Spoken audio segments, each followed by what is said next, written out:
Good afternoon, everyone. Good morning. Hello, and thank you for joining session 3 in our four-part Road to Community Broadband series. My name is Brian Donovan. I'm Graybar Canada's National Market Manager for Technology and Security Solutions, and I'll be one of your hosts for today's session. Our topic today is Fibre Broadband Network Overview, and joining me today is Barry Walton and Pierre Bousquet.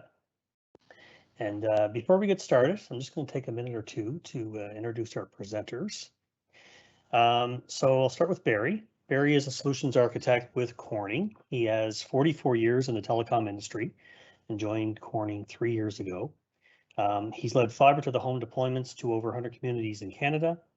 And you'll see Barry at national and international conferences when we can travel again, of course. And he shares his experience at these conferences and provides guidance to communities across North America.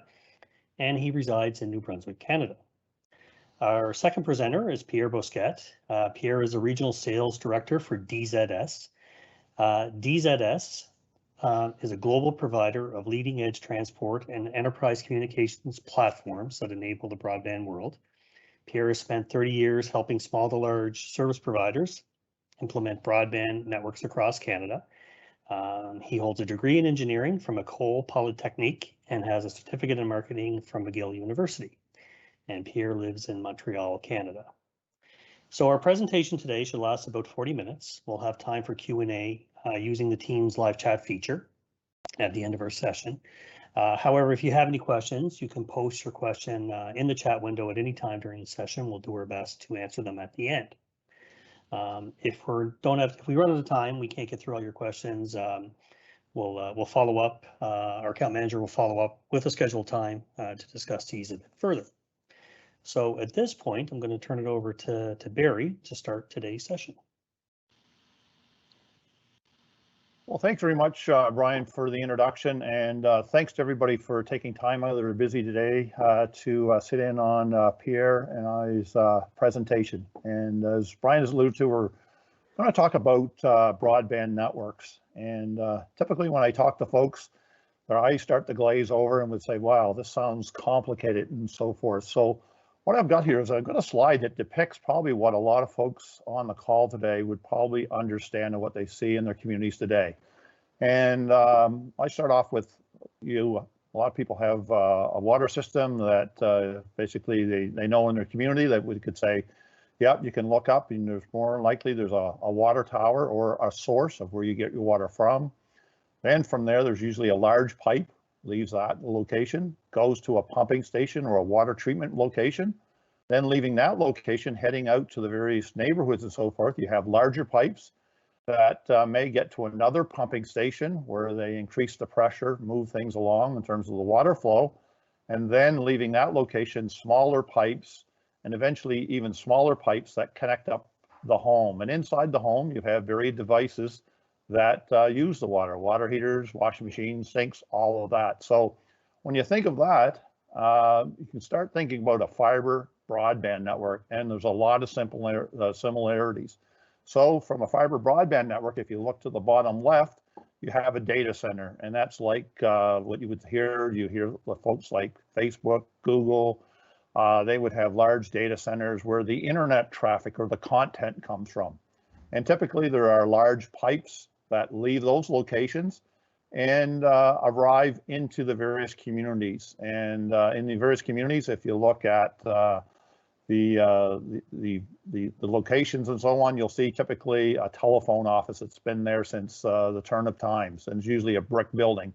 And in that building is where the signals are received, and from that location, the electronics that are used manage the signals coming from the outside world, and as well manage the traffic and the applications going towards the homes and so on. So leaving this central office, or if you happen to be in the cable TV side of the house, they would call it a head end.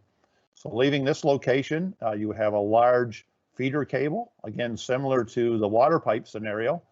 And then getting out farther into the neighborhood, you would have a central splitting box where that feeder cable goes into there, and now it's splitting off into smaller cables, splitting off the signal. And as you move into the neighborhood, if you happen to have poles in your yard, If you look up, you'll see cables on the pole, and in a fiber to the home scenario, you would have a fiber cable with a terminal, and the terminal's purpose in life is to make a connection from the cable to take it into the home and hook up the various devices in the home. And in the home today, there's a multitude of various devices that connect to the internet. And so basically what you have in a water system is you've got water that provides a level of volume and pressure. A fiber network is very similar, except what it's doing, instead of sending water down through the network, it's sending a beam of light, and the various components take that light, put various services onto it, and eventually when it arrives in the home, that light is then converted back to connecting up my iPad, my Netflix, my home security system, all those things that we all come to use in our homes and our daily lives and so on. And we'll get into a little bit later on in terms of what happens in the home. Pierre's going to talk about that piece, but I'm going to turn it over to Pierre now, and he's actually going to dig down a little bit more and talk about what goes in as far as the electronics. It takes the light and what it does, and from that perspective. So Pierre, I'll turn it over to you. Thanks for a great introduction, Barry. Now translating water into light. This is the high-level overview of what the network is going to look like. So your water source that now is going to become the internet, this is your internet exchange point. This is what you want your users to connect to. But usually IXP point is further down, especially if you're in a rural community. You may have to cover a pretty large distance in order to connect to your IXP, internet exchange point. So in order to achieve that, you've got two options. Whether you run fiber from your community over to the IXP, or you go with point-to-point wireless. Most of the time, what we're going to see is fiber. So this fiber you see over here, running 100 and 400 gigs, is the large pipe that Barry was referring to. So this is also known as being the backhaul. And getting closer, so this is going to be your transport network, and then you're going to have your broadband access network. So it's smaller pipes, but what you're going to see is, again, what Barry was referring to as being the water treatment is going to be your central offices, or the OLT, and I'm going to elaborate on that on one of the next slide. So this is going to be your central offices that will be all connected by a larger pipe, a larger fiber optic cable. And then you will connect from the central office the different neighborhoods over any kind of a pipe. Could be 1 gig up to 10 gig, depending on which flavor of PON you're going to be using. And then the last portion is going to be your connected premises. And including that, you will obviously have the modem, which we refer to as being the optical network terminal, the ONT.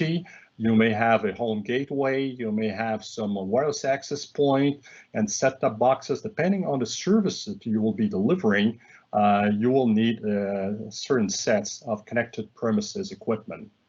So once you've got your transport network connecting your community, one option you have on top of doing fiber to home is also do a cellular. So you can, now that you've got broadband access to your community, you may want to also consider, or work with service provider to consider offering cellular networks. Next slide, please. Having a closer look at the fiber to home network components, there are 3 main components required to do your fiber home access network. The first one being the passive equipment. This is what Barry and Corning are providing. Those passive equipment, and within the passive equipment list, you have like the fiber enclosure. You obviously have the single mode fiber, your cable. You will have patch cord, and you're going to have splitters. So you'll see some very good pictures of each of those components in some of the next slides. You also need some active equipment. This is what DZS does. So included in active equipment, you will need some aggregation equipment, whether it's a router or aggregation switch. You will need a combination of OLT and ONTs. Again, I'm going to detail what they are in one of the next slides. If you wish to offer TV services or broadcast or on-demand TV services, you will need a set-top box. And you may need some home gateway if you wish to do triple play. And question you'll have to determine as well or answer is whether or not you wish to offer also Wi-Fi services. And if so, you will need to provide a Wi-Fi access point. So since you've got some active equipment, you will also need powering equipment. And one important thing to remember is when building fiber home network, especially when you're offering lifeline services, one important thing to deploy is the battery backup system. So you want ideally have your network up and running even when you have a power failure. So in order to achieve that, you will need ideally one UPS that will be at a central location at your central office, and as an option, maybe also deploy a small battery backup system at the customer prem location. Next slide, please. This is what the PON technology or topology looks like. So PON is a point-to-multipoint architecture, and that's one reason why GPON is so cost-effective, because with one port on your OLT, on your central office equipment, on like if you have one fiber leaving your central office, you can connect as many as 64 users using GPON and up to 128 users if you use a next generation PON technology called XGS-PON. So it's a way to make very cost effective to deploy broadband services. You probably heard about GPON, maybe not about XGS-PON. Those are different flavors of PON technology. It's always the same architecture, but with different bandwidth delivery. In case of GPON, which is the most popular technology we deploy as we speak, you're going to need 2.4 gig of bandwidth in the downstream direction, and that is obviously being shared among the 64 users connected to the network. What we see most of the time is the split ratio. What you have here is a splitter. So the split ratio being used is 1/32. So this is a more common split ratio. Since many of you may be located in the rural region, given the distance, because one of the things that the fiber home does very well is improving the reach of an access network. If your end users are far away from the OLT, the split ratio may be impacted, or maybe you will not be able to do 1/32, but only 1/16. So that's a consideration, something to keep in mind. The farther you go, the less is going to be your split ratio. So down the road, users may ask you, well, I don't have enough bandwidth. My throughput's not good enough, my performance are negatively being impacted. So one way to improve the bandwidth delivery is by moving or migrating from GPON over to next generation PON, like XGS-PON. The good news here is that the passive network will remain exactly the same. And that is the most expensive capital expenditure that you're going to have to achieve. So the combination of the OLT and ONTs represent only between 5 and 10% of the total capital expenditure. So most of the money will be spent on transport and on the passive network that you see over here. So if down the road you need more better bandwidth delivery, you don't have to go back to replace that those passive components. You'll be able to migrate from GPON over to XGS-PON using the same fiber. In fact, you can have both coexisting at the same time. That's why you see many different arrows, different colors, is you can have at the same time GPON running on the network as well as XGS-PON. So that's the beauty of GPON. Next slide, please. Well, those are a representation of the active components. So depending on the size of the network, we can make GPON or fiber to home very scalable. So if you have a smaller community, let's say you have like 128 users that you need to connect, you may start very small using only one OLT. But the same topology can grow fairly large. So the same kind of OLT can grow up. And like with this chassis, you can connect over 10,000 subscribers. So we'll adapt the network to your needs, to your density, and we'll make it cost effective. In terms of ONTs, we've got different flavors to offer depending on what services you're going to be offering. If you are offering, obviously, the main purpose of deploying fiber home for most communities is to offer residential services.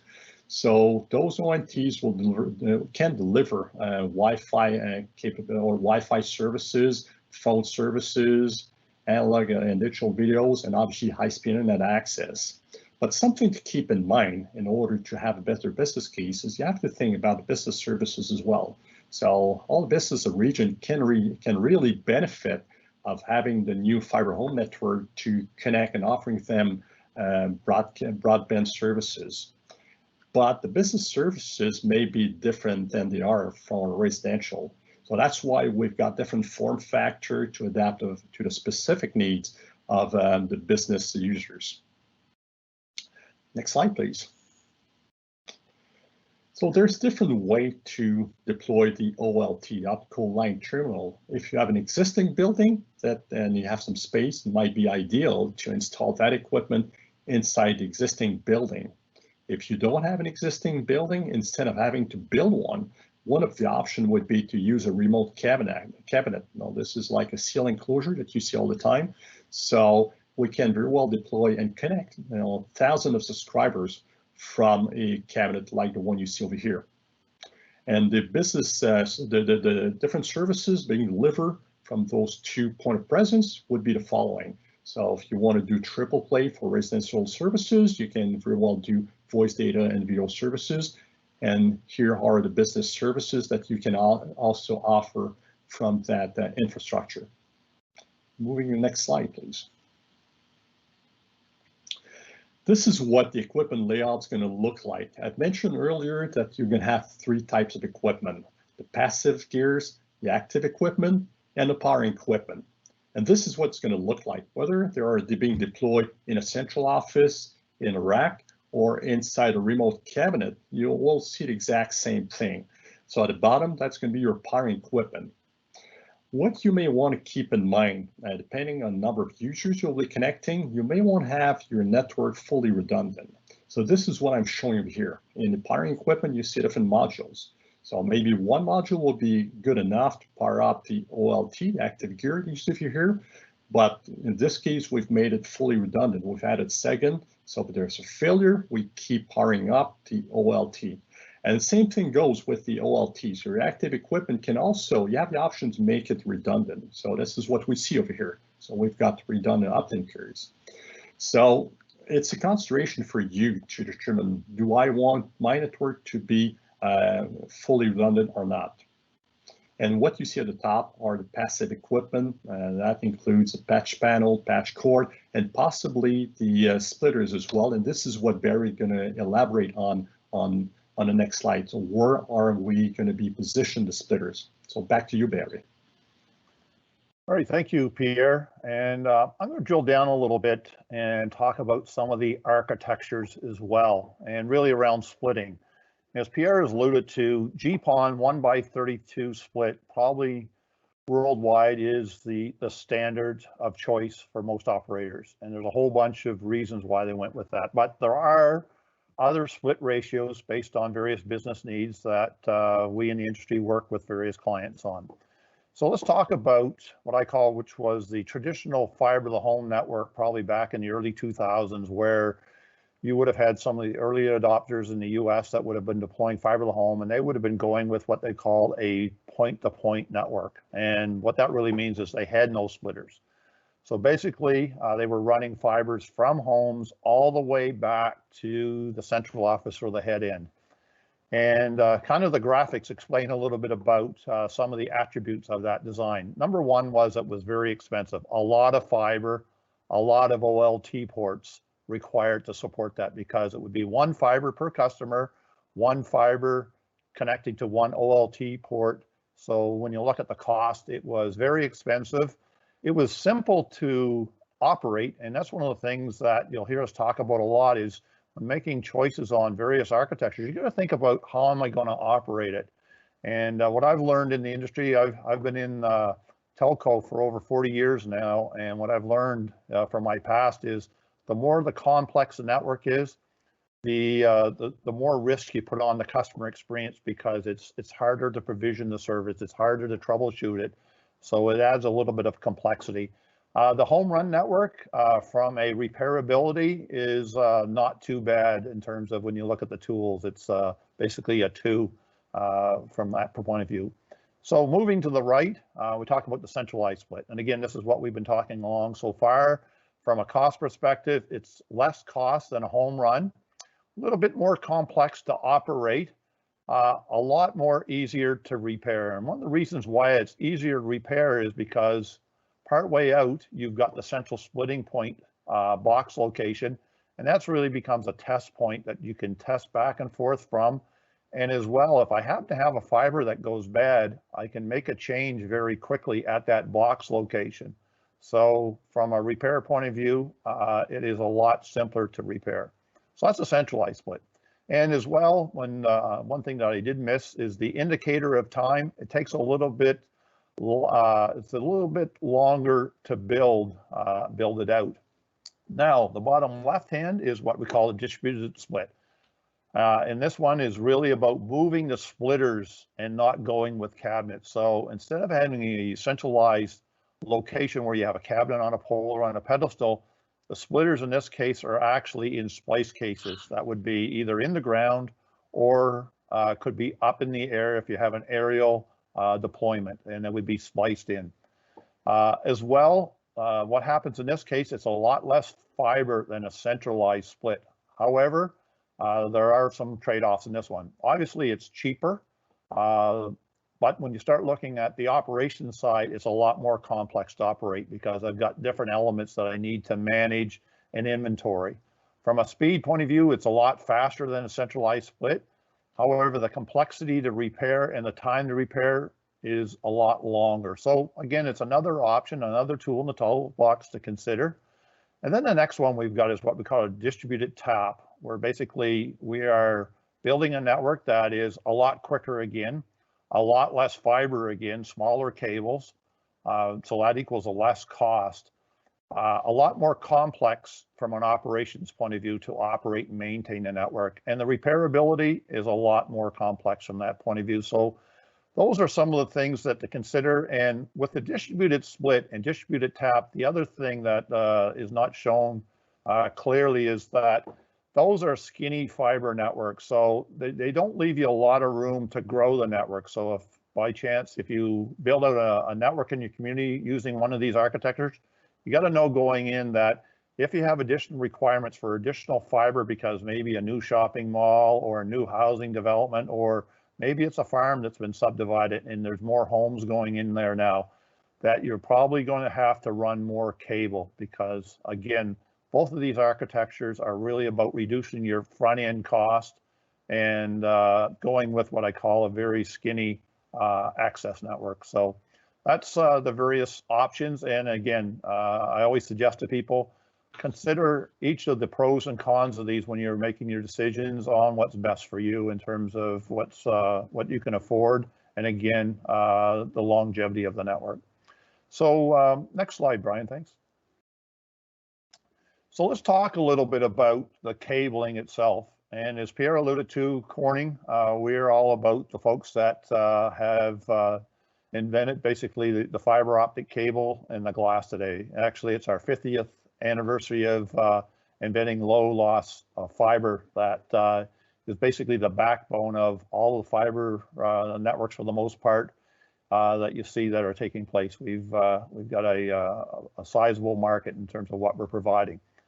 So there are various applications in cables, and I won't get into a great deal of them, but I really want to just to show, like, if you're going putting cables on poles, then there are different couple scenarios that you can go with. We've got what we call a self-supporting figure-8 fiber cable, which basically has a strand built into it that supports the cable. And if you are a first-time entry into a fiber to the home network where you don't own poles, you're attaching to someone else's poles, this is probably one of the most economical ways to attach to a pole is using a figure-8, because what it is, it actually has a steel messenger built into it, that it's a one work operation, and there are savings to be had versus old methods for attaching to a new pole, which would be you run a steel messenger strand along, then the crew comes back after doing that, then they lash up or attach the fiber cable to the strand. So the self-support figure 8 cable is a 1 operation versus a 2 operation on the traditional methods.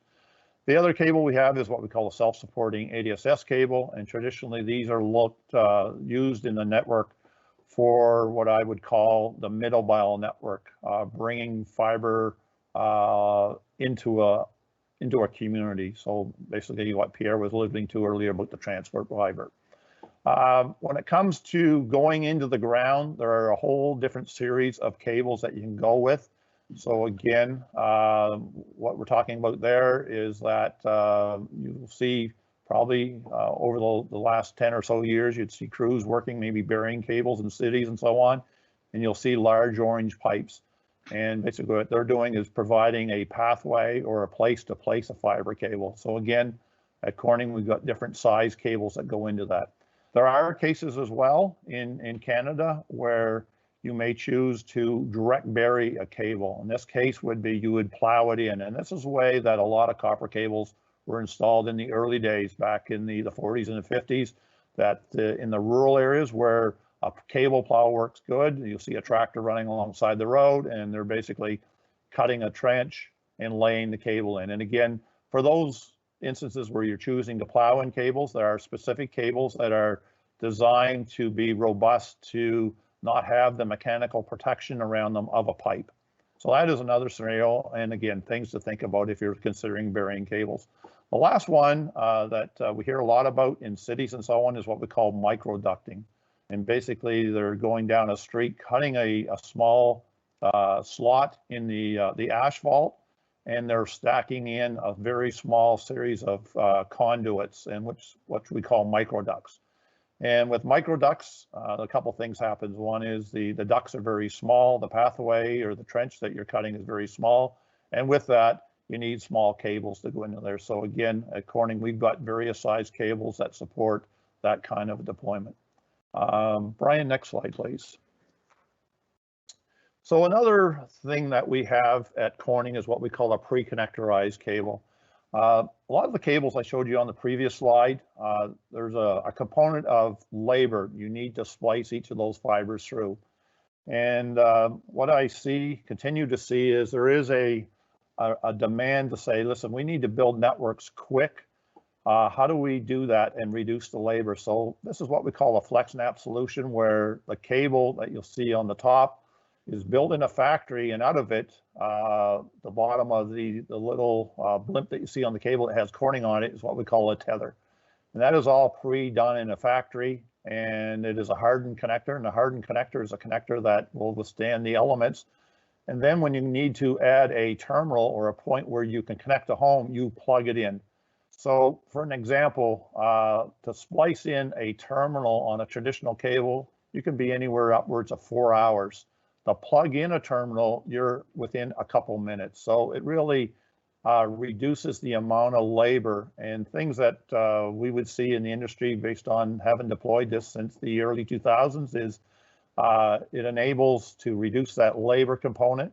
And as we're seeing in the industry, there is a demand on labor, and continuing there will be based on the uptake in terms of what we're seeing in North America with broadband demand to roll out more and more broadband. So that's something that you may want to consider. Is that important to you, that you may be seeing constraints on labor? Is this a technology that will enable you to reduce that? Because these cables are designed and built to go down a street, and the only splicing that you're getting involved with really is connecting the cable into that central splitting point box or a splice location. So you've reduced immensely amount of labor. And I guess the other thing, speaking on behalf of some of the folks here on the call today that may be from Atlantic Canada, this is a sealed network, and what this means is it's built so that it keeps the fingers and the elements off of the network. And I always say to folks, these networks are going to be around for 50 plus years, so think about that. And there's been a lot of good lessons in the copper world that would say the more places that you have openings on a cable are future troubles for not only your own technicians, maybe breaking something that they didn't know they were doing because they're up there working on a very cold day and they've broken something, or it could be that the product that they've used didn't close properly, and then the rodents move in, and rodents love to chew things. So These are things I would say that when you're considering an investment in a fiber broadband network, to weigh the various kind of options and what various products will bring to the table. Next slide, please, Brian. So in terms of cable placement, I touched a little bit earlier on in terms of what happens with the various types of cables, of how they go into the ground. So traditionally, if you have access to existing conduits in the ground, that's your cheapest option if you're in a buried area, that if you can gain access to those. And there are, with various utilities, there are agreements where you can lease facilities if there is spare capacity. If you're going in brand new, then you've got a couple choices. One is to place new, obviously, direct bury it, or as you can see in the picture to the right, is directional drill it. So you're basically drilling and placing pipe, pulling pipe into the drill path that the drill has created. Typically, when you look at going buried versus going on poles, your cost can be 2 to 3 times more costly to go in the ground. Breaking ground is not cheap. And so going into that was another consideration when you're looking at your various options of deploying a fiber broadband network, is to understanding those costs. And as well, going buried, there is a lot more permits required depending on where you are. And as well, with that, buried, especially in Canada, you're limited to seasonal times of when you can actually do work. So that's another thing to consider when you're looking at cable placements. When we talk about construction going on poles, so a lot of cases, probably most of the folks here will be placing new cable on a pole. And as I alluded to earlier, there's various things to consider, and obviously a figure-8 cable will be something to look at from a cost perspective and so on. And typically cables placed on poles, when you look at a pole line, you'll see the power on the top, and then you'll see the communication cables, the telephone cables down lower on the pole. That is what we call a telecom space. And that is typically where fiber broadband cables get placed, in the communication space. If you thought we're thinking about maybe going up higher into the power space, then that's a whole different requirement in terms of skilled technician and the various courses and equipment that they require to work in that space. Again, I always say to folks, when you're looking at the various applications versus buried versus going on poles, get very versed in the various provinces in terms of what the requirements are from a permitting and working with utilities. They are somewhat different from province to province. Don't assume that that you might be able to do things in Ontario similar to what you might be able to do in like from a New Brunswick or Nova Scotia or an Alberta. So understand locally what the various requirements are. And to summarize, there are both the pros and cons for both. You got to look at it from those perspectives. Next slide, please. So we've talked about everything from the central office, which Pierre has given us a pretty good overview on in terms of the electronics and so on. I just concluded talking about the cables that you would see up in the air or in the ground coming into your neighborhood to probably the pole or the box on the lawn just outside of your house. So now, how do I get into the home? So typically what we're seeing is you're running a drop, obviously, from the pole or the box on your lawn into the house. On the outside of the house, you will see a small little box, and that box serves as a couple things. One, it allows you to store any slack that you might have from the drop coming from the pole or from the box on the lawn.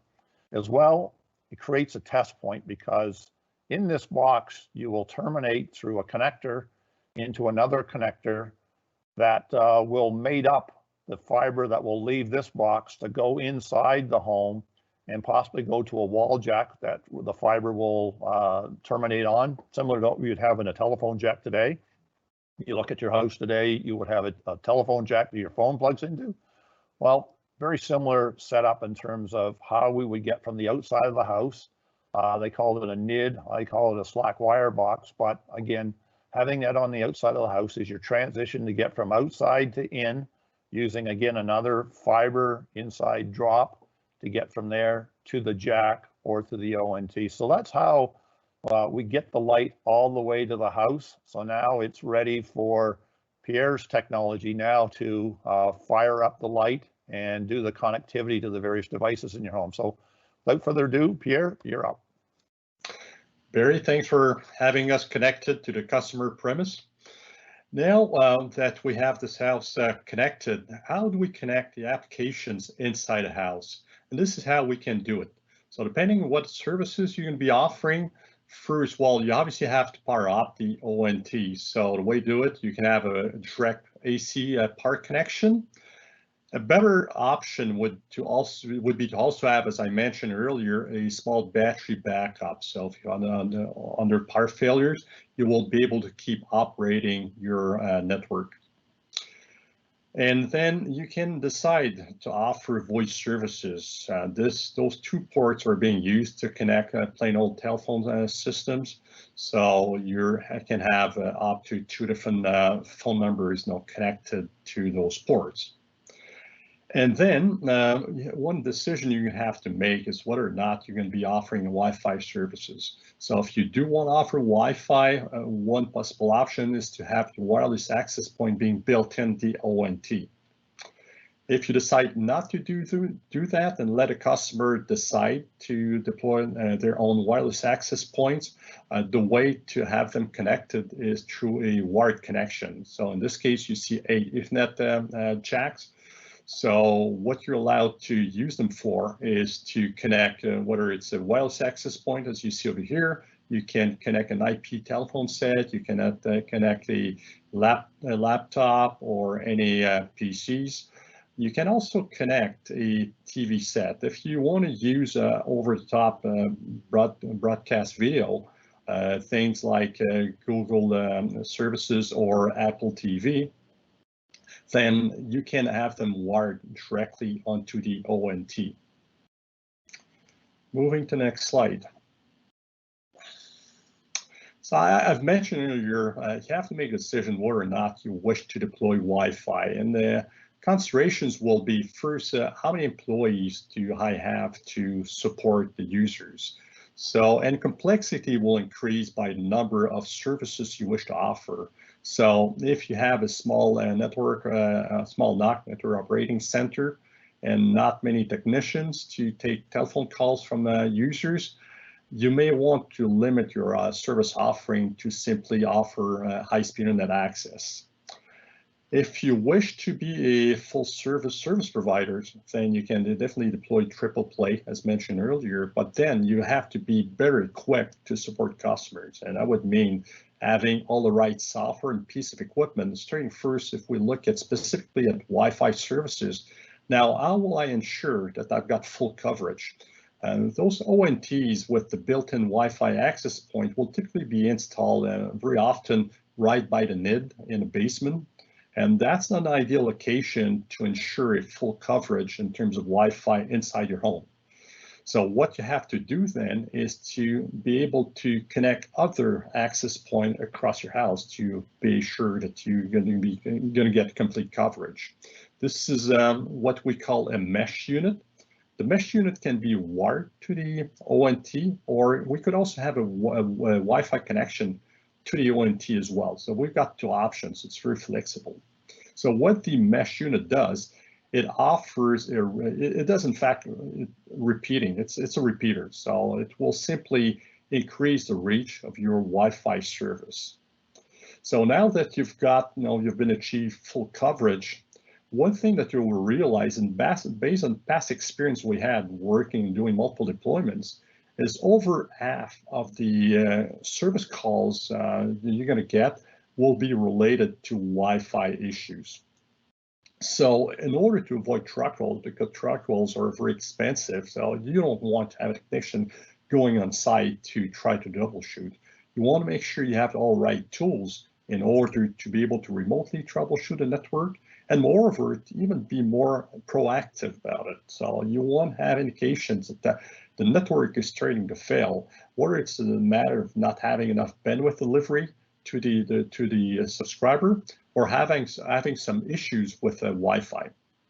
And moving to the next slide, and this is what you're going to get. If you have the right tools, the right analytics, then this is going to be able to tell you how many connections you have, what's the bandwidth usage for each of the applications or each of the users, how many of the connections are wired or wireless, and there's a lot more that you can get with the right software tools in order to support your customers remotely. So by minimizing the amount of money you have to invest in order to keep the network up and running, in order to keep your users happy.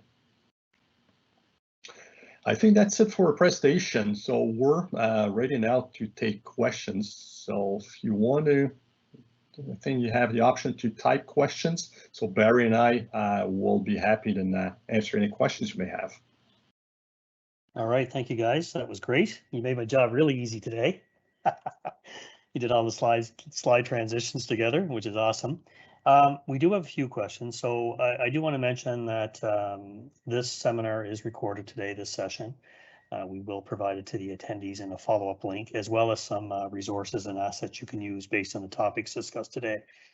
If you have anything in specific or you want to talk to these gentlemen directly, their email addresses are there. And we've also included Sean Foote's address for a Graybar Canada point contact as it relates to community broadband. And Sean can answer those questions on the distribution side. Now, guys, we do have a few questions here today that I want to ask. I think you may have answered or talked about these. It might be good for a review, so I'll just let you guys take them as I read these out here. So why is placing cable in the ground more expensive than placing it on poles? Barry, do you want to recap that one? Yeah, the biggest cost is the civil cost. It's just expensive. So you look at the machinery, it's specialized machinery. It's costly. It's you run into rock, so then you may get into, you've got to cut the rock. It's the restoration of people's property as well. So you think about, you go in, you do digging and so on, and now it's the bills I've been involved with. It's like, geez, you dug up my lawn. You now need to fix it. Now I need to sod it. I need to go back and water it for a period of time and so on. So it's just very, very expensive, just based on the technology, the tools, the manpower, the equipment to run this is very expensive. Labor is expensive. It's just expensive.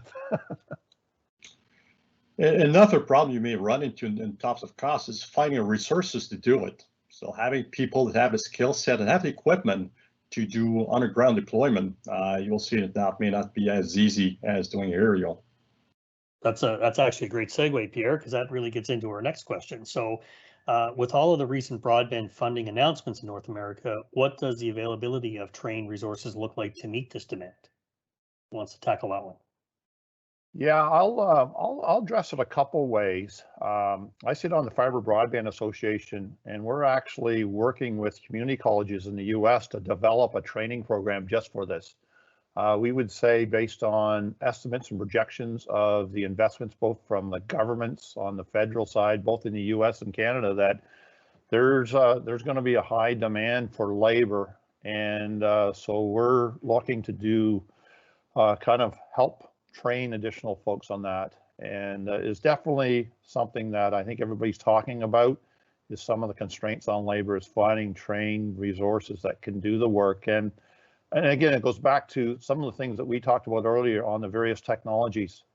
Again, there are various technologies that Corning have that do reduce that dependency on labor, and that's all about those connectivity things where you can plug things in and reduce the amount of splicing and so on.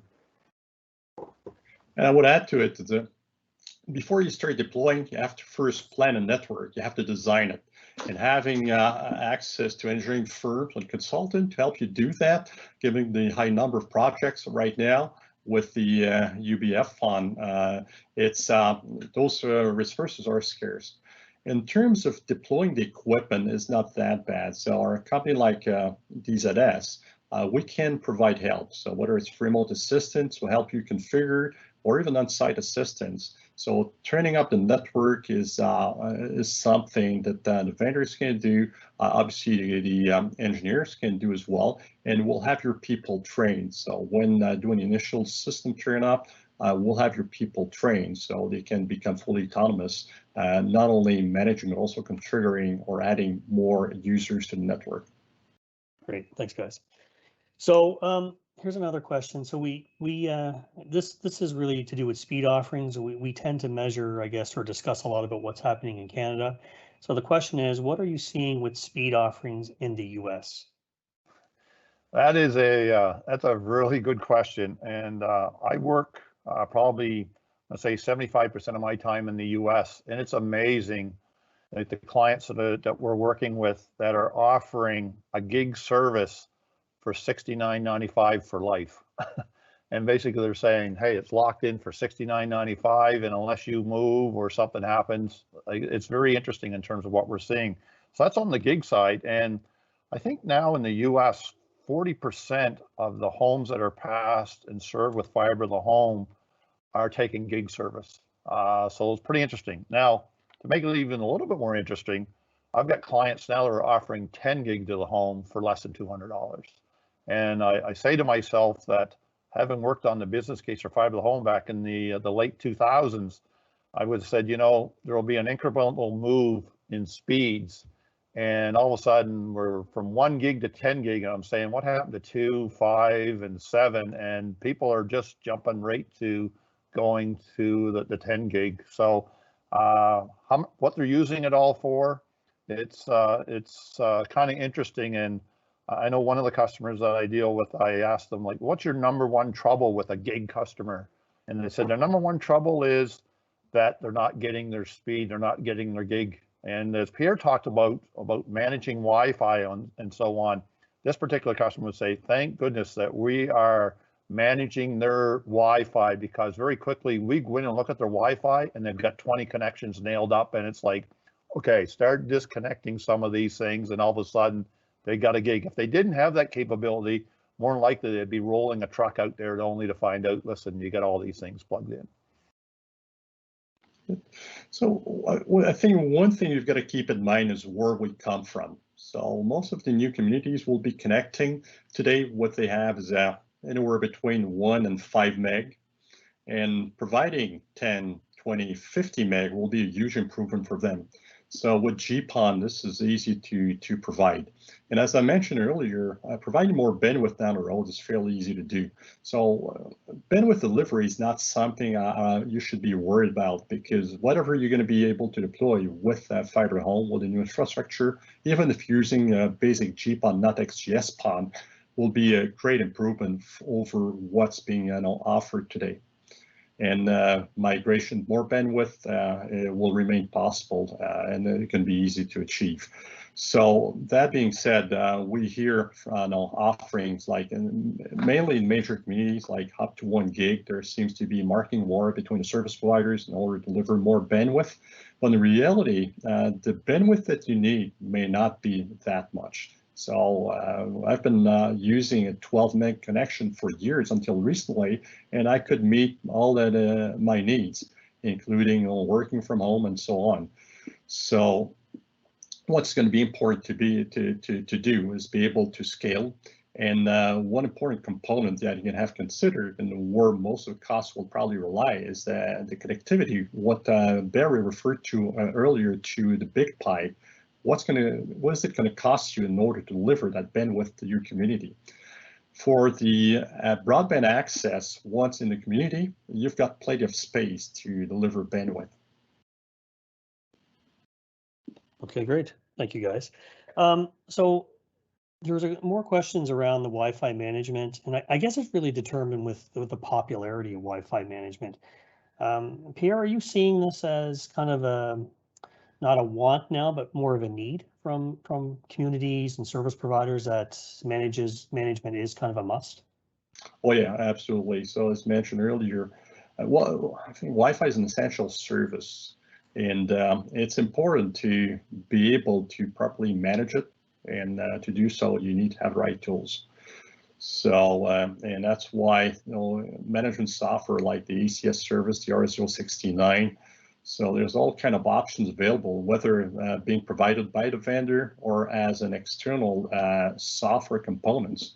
So there's all kind of solutions, but essential to have one of those being deployed to be able that you've got to be provide the right bandwidth management in terms of Wi-Fi services. Not sure if I'm answering questions, but this is going to be critical for you to consider to deploy not only an access point, but also the right software to manage and with the right analytics as well.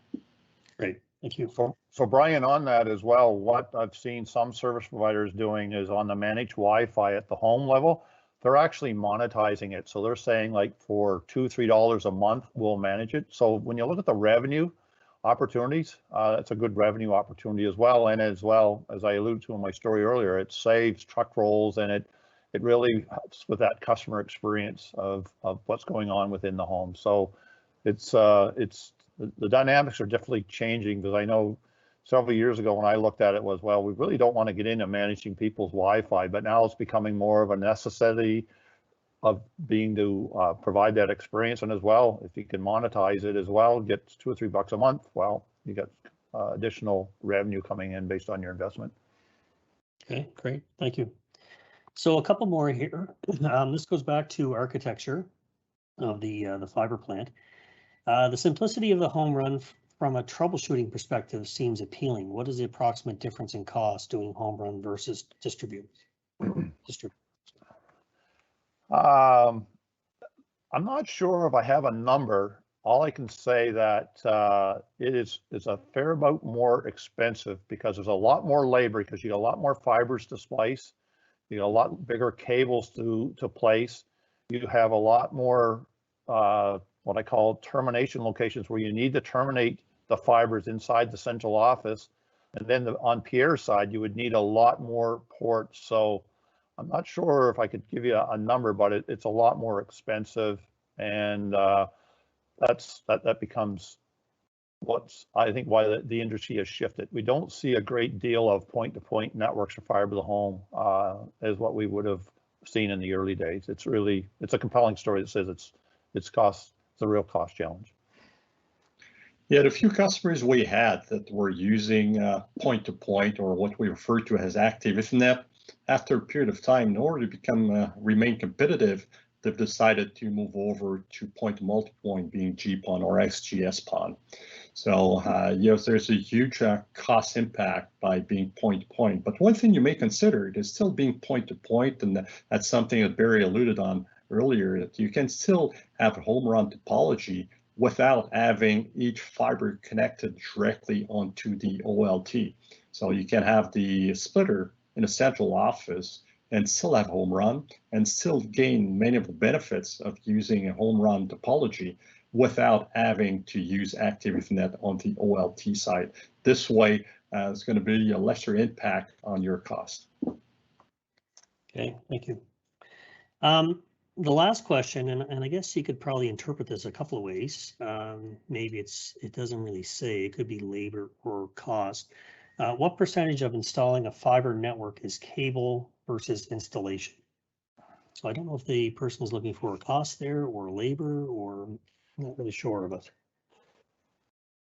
Yeah, that's a really good question. We run across that. The labor can run anywhere from 60 to 65% of the cost.